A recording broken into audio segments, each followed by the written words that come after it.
Hello दोस्तों, मैं अशोक कुमार आज आपके लिए एक नया वीडियो लेकर आया हूँ।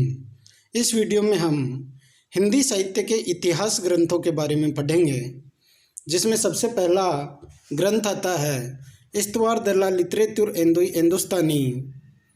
इसमें सबसे पहला प्रश्न बनता है, इस ग्रंथ के लेखक कौन हैं? इस ग्रंथ के लेखक हैं गारशा दे तासी, जो कि एक फ्रेंच विद्वान थे। दूसरा प्रश्न है, ये ग्रंथ किस भाषा में लिखा गया, यानी ग्रंथ की भाषा क्या थी? इस ग्रंथ की भाषा है फ्रेंच। तीसरा प्रश्न है, इस ग्रंथ का विभाजन कितने खंडों में किया गया? इस ग्रंथ का विभाजन 3 खंडों में किया गया। अगला प्रश्न है, ग्रंथ का प्रकाशन वर्ष?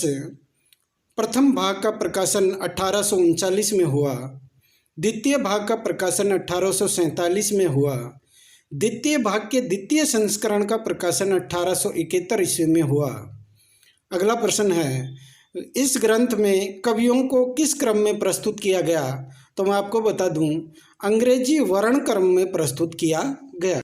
हिंदी साहित्य का दूसरा ग्रंथ है शिव सिंह सरोज। पहला प्रश्न, शिव सिंह सरोज ग्रंथ के रचनाकार हैं शिव सिंह सेंगर। शिव सिंह सरोज का रचना काल है 1883 ईस्वी।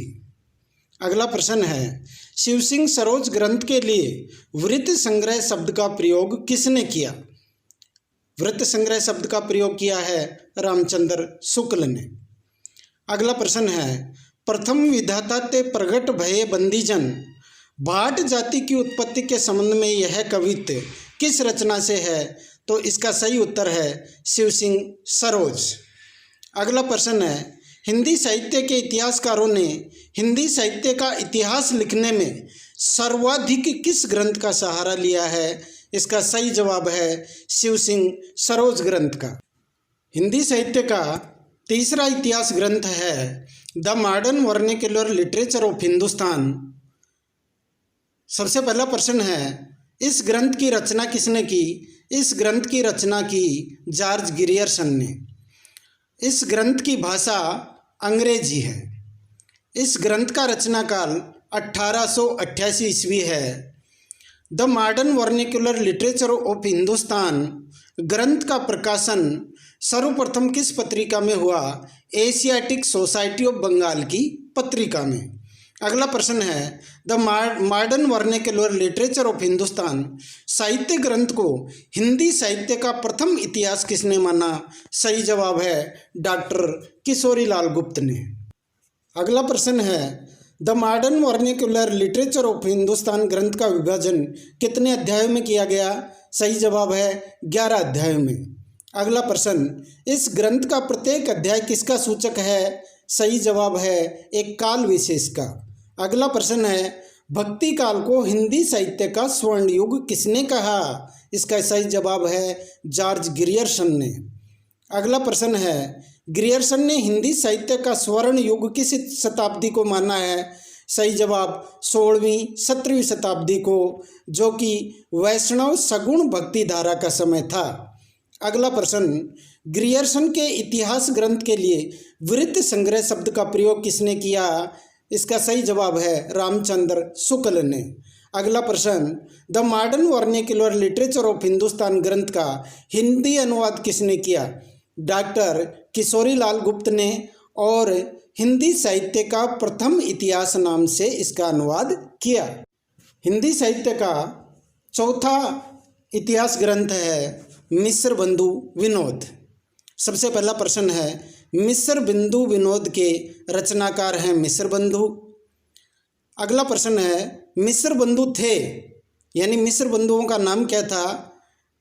सबसे पहले श्याम बिहारी मिस्र, दूसरे नंबर पे सुखदेव बिहारी मिस्र, और तीसरे नंबर पे गणेश बिहारी मिस्र। अगला प्रश्न है, मिस्र बंधु विनोद की रचना कितने भागों? मिस्र बंधु विनोद की रचना 4 भागों में हुई। अगला प्रश्न है, मिस्र बंधु विनोद का प्रकाशन वर्ष?